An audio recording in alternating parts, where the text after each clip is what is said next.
എല്ലാ നിയന്ത്രണവും നഷ്ടപ്പെട്ട പ്രധാനമന്ത്രി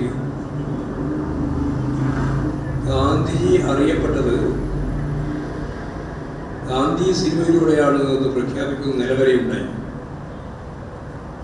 ഇതിനപ്പുറം ഒരു അപവാദം ഗാന്ധിജിക്ക് നേരെ വരാനുണ്ട്. ഗാന്ധി വധത്തേക്കാൾ വലിയ വധമാണ് യഥാർത്ഥത്തിൽ ഈ നരേന്ദ്രമോദിയുടെ ഈ പ്രസ്താവനയിലൂടെ വന്നത്.